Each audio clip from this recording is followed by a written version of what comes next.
Good evening, Dolphins fans. Welcome to another episode of On the Fin Side with Kat and Paul. Follow us on Facebook, Twitter, all of our social media outlets, the finfanatic.com website, as well as the Fansided Network. I'm Brian Cat, NFL. Paul is fanatic_pick. We are now, Paul, 3 days into free agency. The Dolphins have somewhere around $21 million in cap room to spend. And obviously, as we've learned in recent days, that money can be moved around all over the place. And, you know, I want to begin the show by saying this, that on this show for the last several weeks, if not the last several months, we have talked about the importance of the Dolphins addressing the offensive tackle position. And we've also salivated over the amount of money the Miami Dolphins have in the offseason. They went into this offseason with the most cap room in the entire league after coming off a winning season.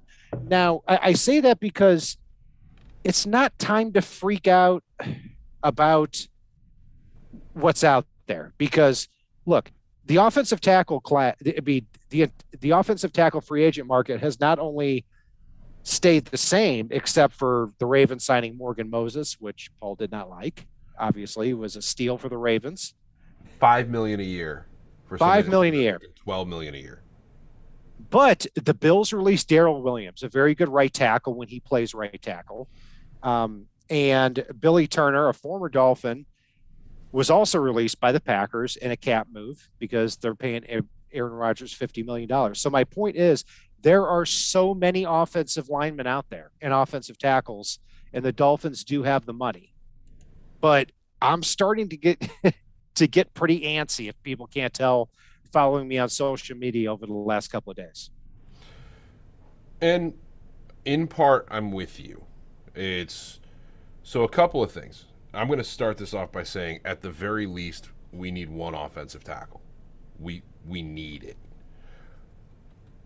The other thing I'll say is, before free agency even hit, and this is something I've been thinking about on and off for a while, I've said similar on our show in the past, we did not have a great offensive line in a while, even. We'll go with a while. Historically bad last year.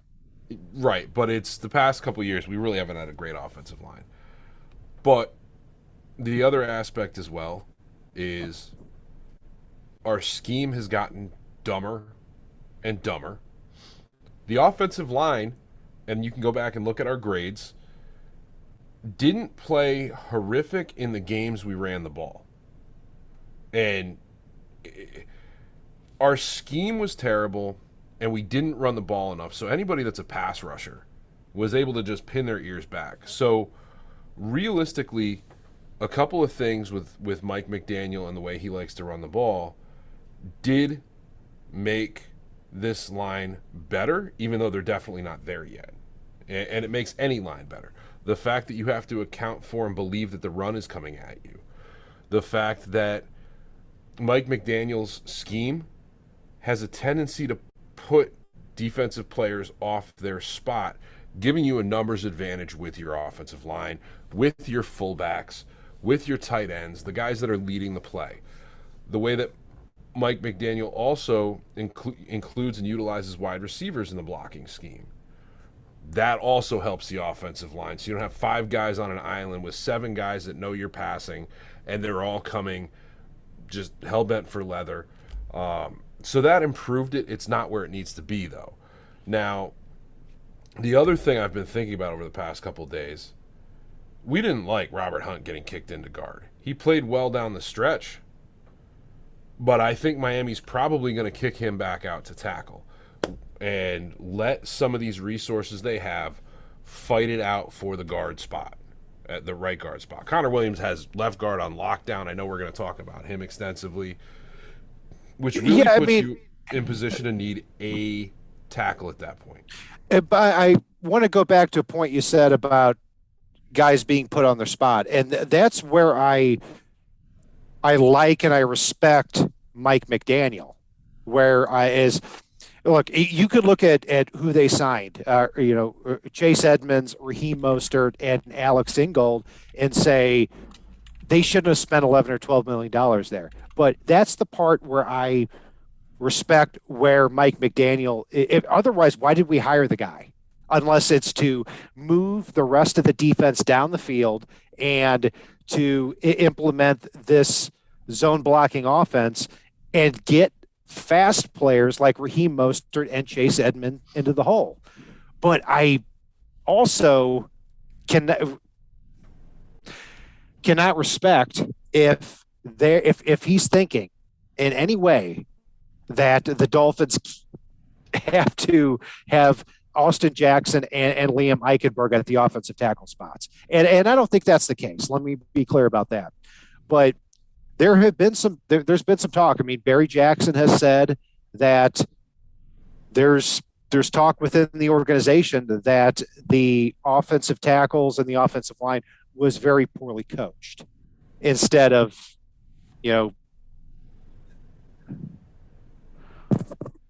thank you. Sorry for the mouth breathing there. Sorry, I thought you were done. I was trying to catch you after.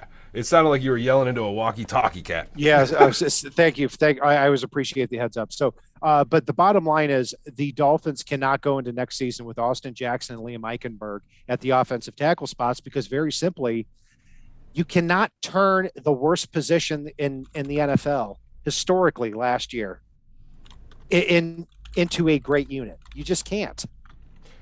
And I fully agree, and I don't think we're going to go in with either Austin Jackson or Liam Eichenberg at a tackle spot. I think we're going to go in with Robert Hunt at right tackle, the way it's looking right now, unless somehow the Bengals let La'el Collins walk out from their meeting. But I think Robert Hunt is going to kick out to that right tackle spot, and it wouldn't surprise me if the Dolphins make a run at Trent Brown for the left tackle spot. And I know one thing that we talked about already on this episode, Miami has somewhere in the neighborhood of $21 million available. There's a lot of ways that they can make money available, and this is something I wanted to ask you actually on this show, and I apologize, I meant to tell you about it beforehand. Go for it. Would you be willing to commit to Xavier Howard and Jerome Baker for the next 3 to 5 years? And there's a reason for this. Given the way the AFC is going on right now, yes. Because if we're talking, and you were way ahead of the curve on this, Paul, because about kicking money down the road. I'm not sure if you did it intentionally, but yeah, I mean, if basically you can take this amount of money that Xavier Howard and Jerome Baker don't steal my point. Are getting. Don't steal my point. And you could kick it down the road. Yeah. Would I be in favor of it? Yes. Okay. So I've sat around and played with it, and you could give Xavier Howard that raise that you've agreed to thus far.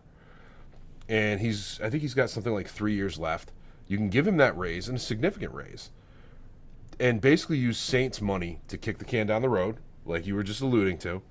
And you can clear easily $5 million in cap room for this year for Xavier Howard. I think it's something like $3 to $4 million a year for Jerome Baker. And if you're willing to commit to Byron Jones and realize that you may have to move him over to safety at some point to the Eric Rowe role, you could basically clear another $15 million with those three players and give them a little bit more money, utilizing converting the signing bonus, utilizing the void year aspect, and knowing that you're committed to them for the next 3 to 5 years, depending on the player. So here's my question to you: is if you're going to do that, then you have to do it for a specific player. Mm-hmm. What specific player is that?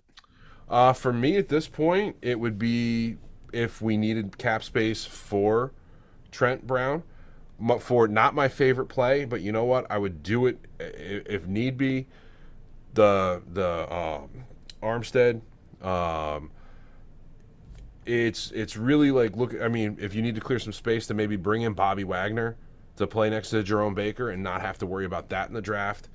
If you were going to look at some trade scenarios, which I know we'll probably do in a future episode in the near future, as far as whether it's an offensive lineman for a linebacker, If there's a stud wide receiver you think you can go out and grab. So here's my point is that I'm not interested in kicking money down the road for the Only sake when of there's a kicking point. money for the sake of kicking money down the road. If you're saying this is the way we get Teron Armstead and this is the way we get Lael Collins, 100% on board. And Yep. then if you get another player too, 100% on board because in the AFC where you have right now 5 elite quarterbacks: Patrick Mahomes, Josh Allen, Joe Burrow, uh, uh, Justin Herbert, and you may be able to include Lamar Jackson in there and somebody I'm probably forgetting. If that's the way you're going to say we're going to be competitive and we're going to win here in the next 2 years, I'm all for it. But I'm not interested in doing it if it's just kicking the can down the road. No, and I wouldn't do it unless it was for a specific player. Other than I would consider it with Xavier Howard because we've agreed to restructure this offseason, and Greer has already come out and basically said publicly, hey, we committed to restructure with Xavier Howard in good faith. He showed good faith in us. We're going to be doing that this offseason. Yeah. So if you're saying we get 2 very good offensive linemen and complete this offensive line, Bobby Wagner, I thought declined a little bit last year, but I understand the point of what you're saying. But you're going to get 3 to 5 good players, and you're going to be more competitive in the AFC. I'm in on that because that's the way the NFL is trending with, the amount of money that they're going to get here over the next couple of years in the salary cap. It's quite obvious that the salary cap is, if it's not been obvious to everybody, that it's pretty fake right now. I mean, but yeah. Here's my thing, and going back to the offensive line, I see 8 players on the market right now, and the Dolphins need to get a combination of 2 of them. And if I could pull up the list, I could do it. So Teron Armstead, a left tackle, in this order: Teron Armstead, number 1; Lael Collins, number 2, and he's in Cincinnati tonight, like you said. And if he leaves there, the Dolphins have a really good shot of getting him for somewhere in the neighborhood of 12 to 15 million a year. Probably have to make a long-term commitment, but he plays right tackle and he would protect to his blind side.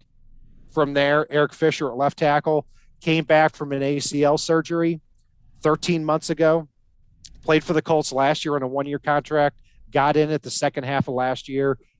He was okay. He wasn't great, but you're talking about a former first overall pick and somebody that's, 3 years removed from 2 Pro Bowl seasons. Then after that, it kind of gets a little bit tighter after that. Trent Brown, I still go back to, I don't see how he's going to fit in this offense because he's so darn big. He's 6'8", 370 pounds. And the question becomes, would the Dolphins be willing to make that concession for the scheme fit as opposed to protecting Tua? Well, and I do see the point with the scheme fit piece, but I also go back to something that Mike McDaniel said in an interview while he was still with San Francisco. And he basically came out and he said, we wish we could get all these big guys, but because of the fact we haven't invested high round picks in offensive linemen, we're forced to go ahead and utilize the strengths and weaknesses with these guys, which is, being a little more agile. Like he said, he's like, we wish they could all be 6'8", 400 pounds. Trent Brown is not far off from that. And with a running scheme, you can scheme your blocking around the players that you have. And I think that he could do that with the blocking scheme based around the strengths and weaknesses of somebody like Trent Brown. Trent Brown's going to bowl somebody over and you can't move him. I'm trying to remember, I was reading a quote today when Trent was a young player with San Francisco. Oh, God, who was it? Was it Khalil Mack? Basically said that he's the best blocker he's ever faced in his life. Well, he's so hard to run around. And because of that, I'm willing to deal with the non-scheme fit if it comes down to that. Mm-hmm. So Armstead, Lael Collins, Eric Fisher, Dwayne Brown, or Trent Brown, and then Dwayne Brown, who's 37 years old, but continues to plug along. It could easily be a 1 or 2 year fixture there at the left tackle spot. And he fits that wide zone scheme. He could still move.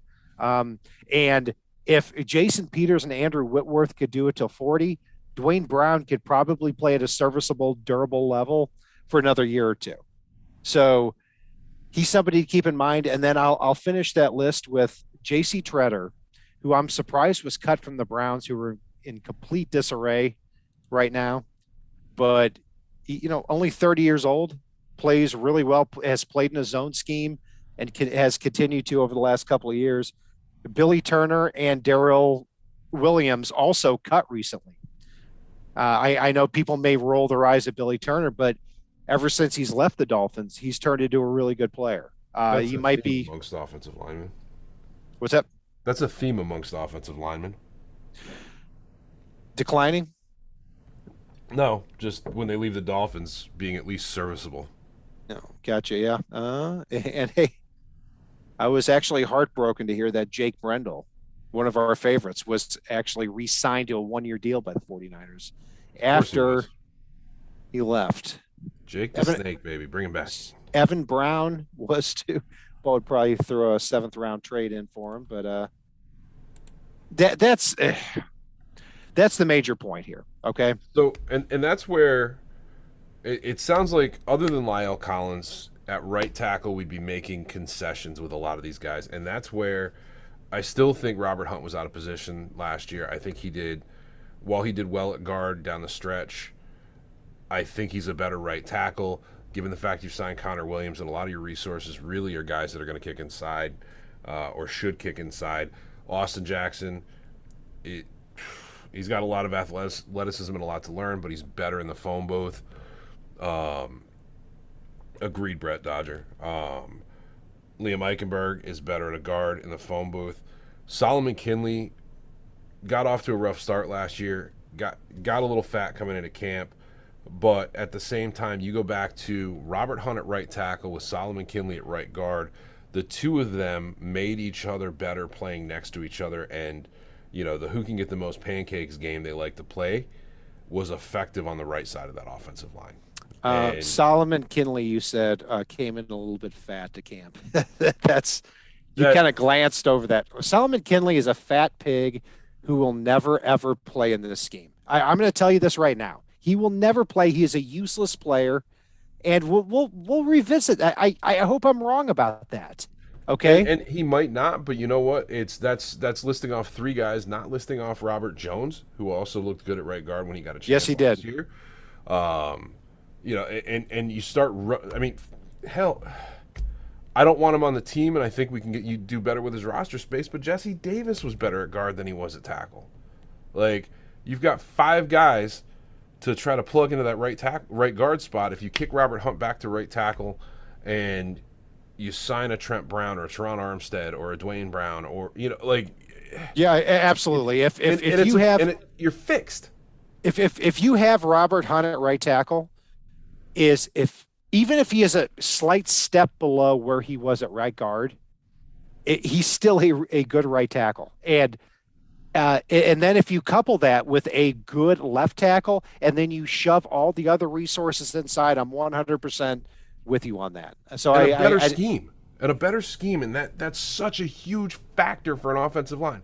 Because as bad as the offensive line played last year, the resources were here to be a far better line than the Bengals, who made it to the Super Bowl. And the scheme was so broken and stupid that it made them look bad. The fact that no matter how, we had games where we were averaging over 5 yards a carry on those first 7 to 10 runs of the game, and we got away from the running game and just said, hey, defense, we're going to throw the ball no matter what. And not because they dictate it, because we did. Because our stupid 3 offensive coordinators were so abysmal, and our head coach wouldn't check them on that. Yeah, I think it's incredibly important the Dolphins get 2 of these of the 8 players that I talked about. Teron Armstead, Lael Collins, Eric Fisher, Trent Brown, Dwayne Brown, Daryl Williams, J.C. Treader, or Billy Turner. Because if you can get two of those guys, you pair them with Connor Williams and with Robert Hunt. Now you've got 4 out of 5 offensive line spots. I'm not going to say completely fixed, but now you don't have a major weak link. And then you find somebody else along the way. Hopefully the Dolphins get 3 of these 8 guys. But if they don't, I'm going to be really, really angry that they have spent $20 to $25 million on backup players. And this is where I'm going to fight anybody on Twitter who says anything to me. Don't ever sign backup players as opposed to signing starters. And the Dolphins continue to do it. So I mean, a lot of these guys aren't backups. Raheem Mostert and Chase Edmonds will probably get the lion's share of touches out of the I'm not even including them. Cedric Wilson? No, I'm not including that. I'm talking about Teddy Bridgewater. Yep. I'm talking about the 4 linebackers the Dolphins re-signed, Landon Roberts, who is, okay, if not, I'll adjust that to saying backups or low-end starters. Landon Roberts, Brandon Scarlett, Preston Williams, Duke Riley, and the Sam Aguilar. Last touchdown of the season, Sam Aguilar. Who cares? Who cares? I care. I mean, it was cool. It was cool to see. But my point is,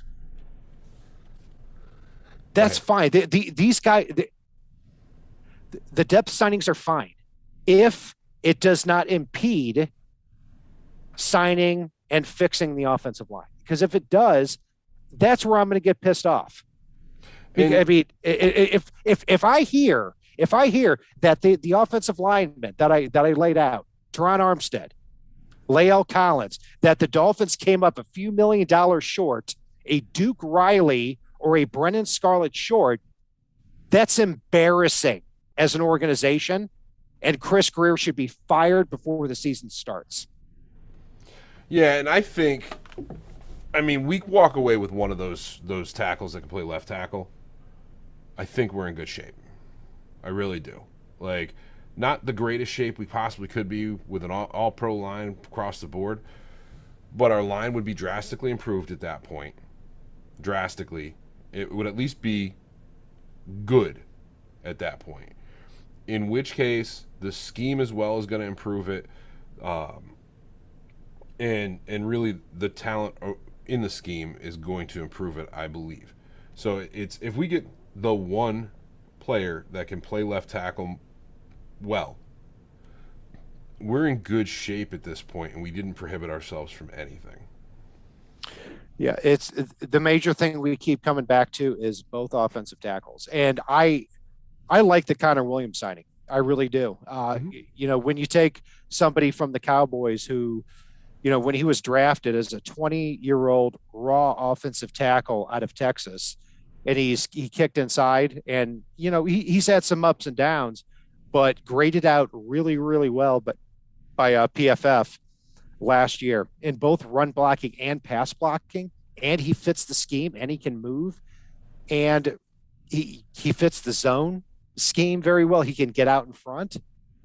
Absolutely. I mean, he's somebody that I think the Dolphins on a 2-year, $14 million contract, he and Cedric Wilson, I love these signings for the Dolphins. I also love that they brought back Emmanuel Ogbah and Mike Gesicki. They nailed those things. I wanted them, or I'm not going to say I wanted them, but I want them to also fix the offensive tackle position. So, well, the good news is we've got a big, strong, fearless player that if one of the linemen misses their block, he is blowing that gentleman up. And that's so Paul rubbing his hand, gold, baby. So fullback, Paul rubbing his hands together as he was talking about fullbacks. I stopped listening to what you were saying and just started thinking fullback, baby. Fullback. Like, let's go. He's an animal. He's an animal. With, like, whether he's got the ball in his hands or he's out in front of somebody. Like, he just plays with fear and reckless abandon and anger. Ooh. Yes, he does. And he's good at his job. And it's a job that's limited in the NFL, and it's a job that works for this type of offense. I mean, it's not in. I remember when we mocked our starting 22 offensive players on both offense and defense about a month ago. I had Patrick Ricard there.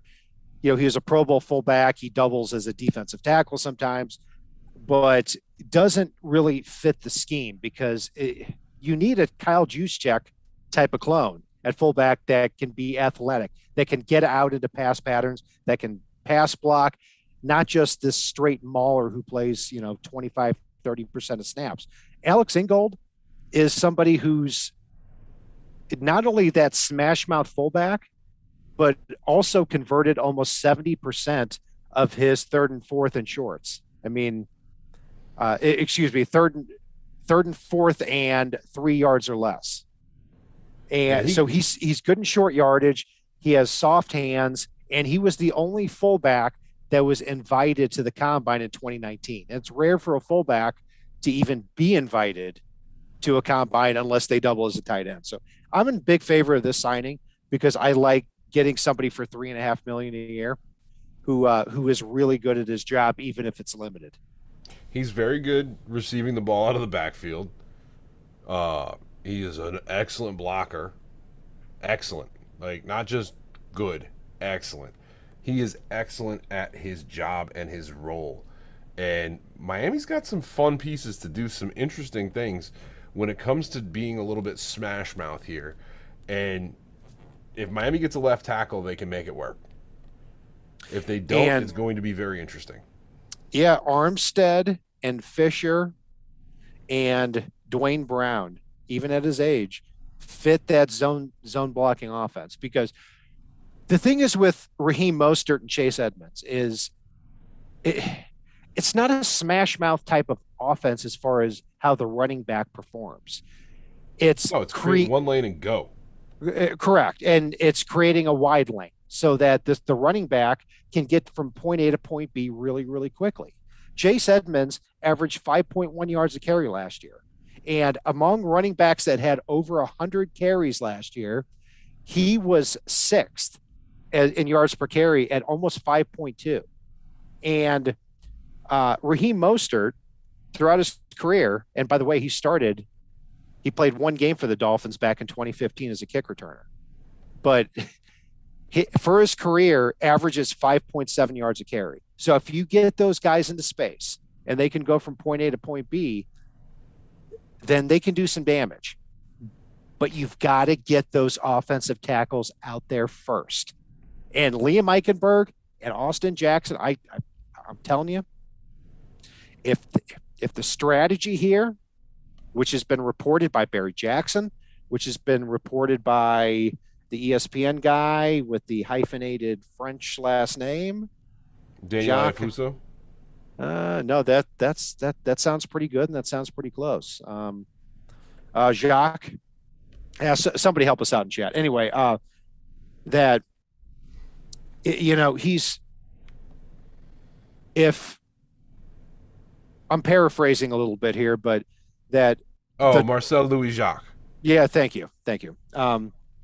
That the problem may not have been with the offensive tackles, Liam Eichenberg and Austin Jackson. I strongly disagree with that statement because it is so hard to take two offensive tackles who have been so bad last year, historically bad, and make them great, which is needed for Tua to have time to throw in the pocket. Yeah, and it's again, I would love to have La'el Collins and one of the left tackles, but I also think that we just like Trent Brown may not be a fit, but he's better than any option we have, and at least we'll make this a functional offensive line. And that's all they need to be in this Mike McDaniel scheme, and that's what I love about it. Like, I know I've said this before.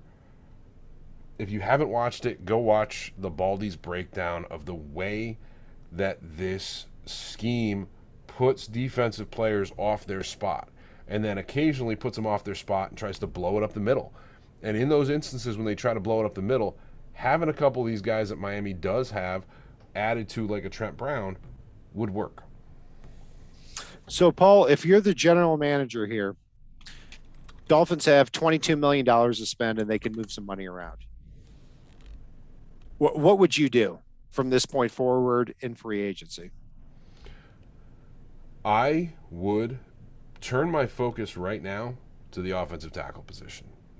With the list of folks that we've talked about, for whatever reason, Teron Armstead is not talking to people while this whole Deshaun Watson thing is going on. And you can't play musical chairs with this position and sit around and wait, for, what's Deshaun Watson going to decide based on what the Saints say and based on Deshaun? Like, it's all right.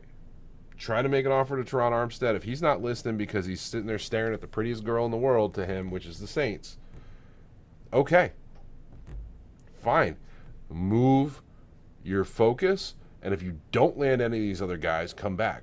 Because while you're sitting there staring at Teron Armstead or sitting around waiting for Lyle Collins to hopefully get away from the Bengals, you're missing out on the guys that could still improve this roster. And this is a team that had a winning record last year despite a dysfunctional scheme on offense and despite the fact that they ran the wrong scheme on defense to start the year to the tune of 1-7. And this, based on the way the roster came back and some of the additions they have right now, this should be an improved team. You just have to nail that left tackle spot. You have to. Yes, and those three guys to me are Armstead, Eric Fisher, and Dwayne Brown. Trent Brown is for me a emergency type of guy, but I guess he factors in too, given the circumstances. But he does. I'd rather sign Dwayne Brown now or Trent Brown now than wait around for maybe we get one of these other guys. If you can get Trent Brown now, get Trent Brown now. Yeah, and he's visited with the Seahawks, and the big thing that's working in the Dolphins' favor is it's not like the interior offensive line class. I mean, the top 9 guys that I have on that are pinned to my tweet, Brian Cat NFL, they're already gone. I mean, and Connor Williams was one of them. He was actually, I think, 4th or 5th on that list, and was a really good signing and is somebody that, at least as he projects to the future, somebody who can play in the scheme, can pass protect well, and can also run block. So, well, and one other point I want to put out, though, about the Trent Brown thing is Trent Brown doesn't preclude you from still chasing Teron Armstead. He doesn't. He doesn't prevent you from chasing Dwayne Brown. He's a guy that can play left or right. So if you get him, factor him in as, all right, at worst he's our left tackle, at best he's our right tackle. You can basically still chase a Teron Armstead and be able to field an offensive line at that point of Teron Armstead, Connor Williams, Michael Dieter, at least heading into the draft, Robert Hunt, and Trent Brown. And then you've got Hunt as the guy that kicks out to right tackle. If Teron Armstead gets hurt, Trent Brown flips over to the left side, which is no longer the blind side. And you still can have a functional offensive line with the resources you have at your disposal. I think that's a great breakdown of that. And what it comes down to for me, it comes down to a paranoid fear for me that a prerequisite of Mike McDaniel taking this job is that Austin Jackson and Liam Eichenberg, we spent really high picks on these guys, and they have to work out. If that's the case, and that's what I'm going to be looking for, I'm not saying that's the case. I'm not there yet. But if they limp into this offensive tackle class after 3 days of free agency, and they are not even willing to involve themselves in it and spend that money, that's where I'm going to start getting upset. Yeah, and it's something and based on what Barry Jackson and the guy you just mentioned from the other day, which I wish I would have written down. What's his name again? Oh, good Lord, Marcel Louis Jacques. Yeah, I'm going to make sure to write this. See, this is why I usually keep notes, but I was so anyway.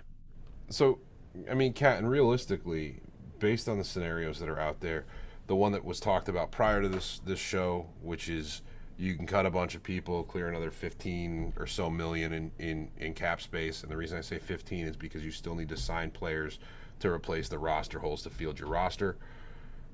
So that would bring you to like 35 million, and then you've got 3 players you can potentially kick the can down the road with in Xavier Howard, Byron Jones, and Jerome Baker. So you could realistically clear a ridiculous amount of cap space to go out and get whoever you want, if there are the realistic players available that you do want to go out and get. Or if you see a trade you want to pull the trigger on utilizing draft capital to fix a hole on this roster or drastically improve this roster, you have the opportunity to do so based on the resources you have at your disposal and what you can do with the cap space. Yeah, and one thing the Dolphins have working for them too is they have very little dead cap, basically paying out money to players who aren't on the roster in that time span in 2023, 2024, 2025. So I feel comfortable kicking the can down the road as far as that's concerned. If you're talking about that, our offensive line from left to right is Teron Armstead, Connor Williams, let's say J.C. Treader at center, who's still out there, who I really like, Robert Hunt at right guard, and Trent Brown at right tackle. Spending a lot of money on the offensive guard group and free agency moving forward. This has to be an offensive line that is better. It's going to be better anyway next year than it was last year. Let's face it, but it has to be an offensive line that is better than a C-, which it currently is right now. And that's where I'm starting to get paranoid about. So let's hope that changes moving forward. And I think it will. While I think the Dolphins think offensive line is less of an issue than some of the fans do, because there are fans literally screaming for everyone's head. There are.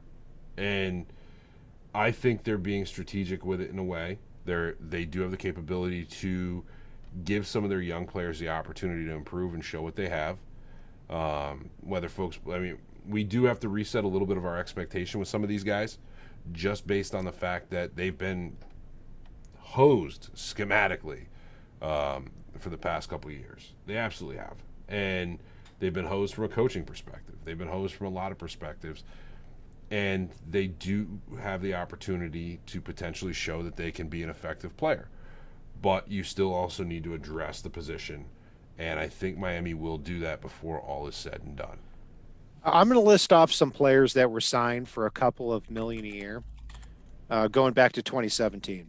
All right, 2017, Jay Cutler, Jermon Bushrod, Ted Larson, Julius Thomas, Andre Branch, William Hayes, Nate Allen, TJ McDonald. Those combined were about $30 million on the cap that year. And where were they after a year or two? Nowhere.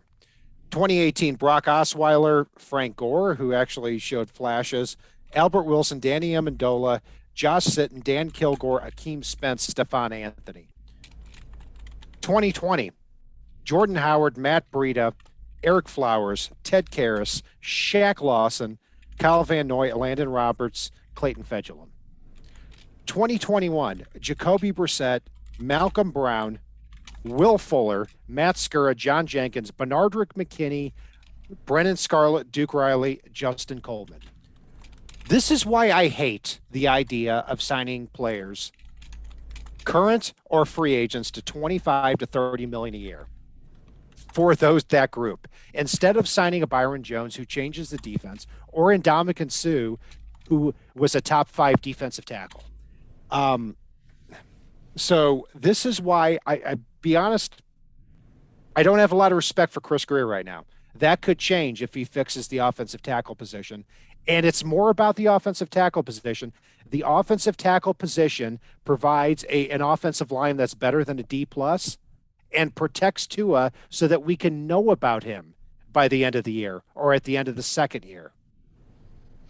Yeah, and I'm not willing to say throw Grier out with the bathwater yet. Let's give him a chance beyond the 30 or are we even at 30 hours in the free agency yet? We're 17 years into his tenure. I mean, We are, but let's face it, he didn't have control for a large chunk of that. And some of the guys he's gotten over the past couple of years, he's gotten guys in that would have helped fix the offensive line last year. Not maybe not fixed it fully, but we've had guys get cast off and you name it by coaching staffs. We've had guys misappropriated and played out of position that we've pointed out for over seasons. Like, but did he sign those guys to begin with, though? I mean, we don't know who pounded what table for who. Yeah, well, it seems like the Dolphins never get good players, and he's been with the team for 17 years, and he's been the general manager for 6. And now it's the guys I just listed off from 2017 to 2021. It seems like a reoccurring theme of signing bums. I mean, get players who are good. You look around the NFL. The Raiders just got Devontae Adams and they got Chandler Jones. They're trying to move the needle. The Ravens sign Marcus Williams and Zadarius Smith. Smith was taken back, but anyway, still. The Colts sign Yannick Ngakoue. These are the teams the Dolphins were in competition with. The Dolphins are signing backups again. In what world does that make sense? Chris Greer, go sign some freaking offensive tackles and make this crap right. I mean, otherwise get fired, please, and leave us alone. Anyway, that'll do it. I mean, I do understand your point there. He has signed some starters here. He just hasn't signed that one position that we all blindingly see needs to get fixed. And I'm with you on that. I really am. But I'm not going to lay the blame all at his feet. Gase was a dumpster fire of a coach. That wasn't on him. You know, and that's where I think he has the ability to get talented players in here. But he's also got to work with these dumpster fires of coaches. And it sucks, but it is what it is. And some of his job, even when he's the one in charge of the coach or whatever, in some cases, it's getting them the players that they want. And it doesn't matter what analysis gets put in play when he's literally told, like, I won't use that guy, like, or I want this. You know, it's so yeah. I'm not laying it all at his feet. Perfect Q in chat said, yeah, we should just get Armstead and stop cats complaining. Exactly right. That's what needs to happen. I am tired of the Dolphins being a C or a C plus at every position.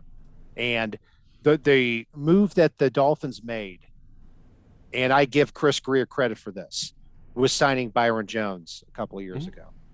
And they signed him for a lot of money. But the reason I liked it is because he was able to be paired opposite Xavier Howard.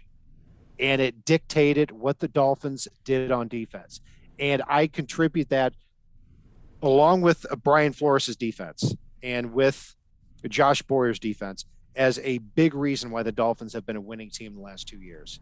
And they should learn a lesson from that.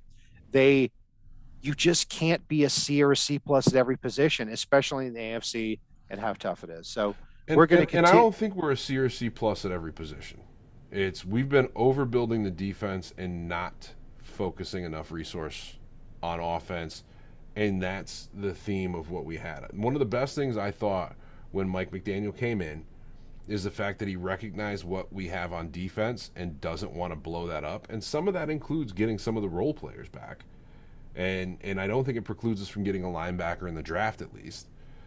But he wanted to be able to turn the focus on the offense and not keeping the defense.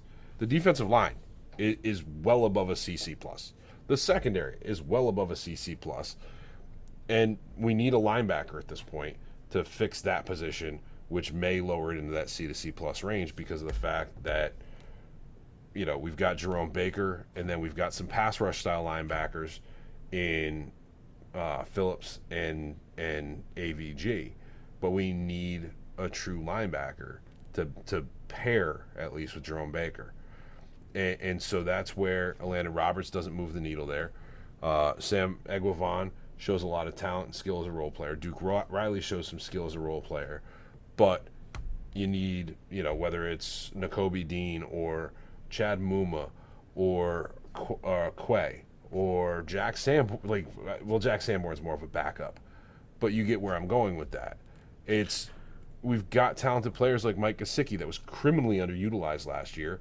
Mm-hmm. You've got players that can move the needle if you can put together even a functional scheme and fix the one or two spots left to fix on the offensive line. And there's opportunity to improve beyond that on the offensive line, but the scheme and the really fixing that left tackle, if you view Robert Hunt as the right tackle potentially, or fixing the right and left tackle, is just going to elevate your game to be able to do the things that you want to do. Yeah, I mean, there's a lot of moves that the Dolphins could make here. I think it all comes back to the offensive line. There's some, but what I also like too is that, Mike McDaniel, who routinely gets 5 yards a carry out of his offense based on what he did with the 49ers, also got two running backs, Raheem Mostert on a 1-year, $2 million contract, and Chase Edmonds. It paid a lot for him, but and I think Edmonds, it's what he does in the passing game more. But McDaniel, who routinely gets 5 yards a carry, and running backs who get 5 yards a carry, that's a good marriage there, and that's something to base it on. Yeah, but they also need to be able to have blockers for him. They do, and the Shanahan offense tends to run the wheels off a running back. So I think I wouldn't be shocked to see us keep a Savon Ahmed and a Myles Gaskin on the roster, potentially add somebody through the draft. It's Shanahan's offense has run the wheels off running backs as long as our Shanahan style offenses even have run the wheels just completely off of running backs as long as I can remember. I think back before you were even a Dolphin fan, Cat. It's Terrell Davis days even, just dead leg. And that's part of the game with running the ball the way that they do. Yeah. And the Dolphins are still going to obviously look at running backs in the mid to late rounds. And I hope that running back is paired with Raheem Mostert and with Chase Edmonds too. So, so much we've covered here tonight, and we'll see in the upcoming days of free agency, and we'll be sure to jump on with some emergency shows. And that's going to do it for our breakdown of really days 2 through 4 of free agency. And there's a lot of news around the NFL that's going to be coming out over the next couple of days. Where does Deshaun Watson land? We'll see. Not in Miami, that's for sure. But I'm Brian Cat NFL. Paul's Fanatic _ on pick. Fanatic get yours right. _ pick on Twitter. And you can follow us on the finfanatic.com website as well as the Fansided Network. And if it's not on the right side and it's not on the left side, it is on the Fin side. Thanks for joining us tonight. Have a great night, everybody.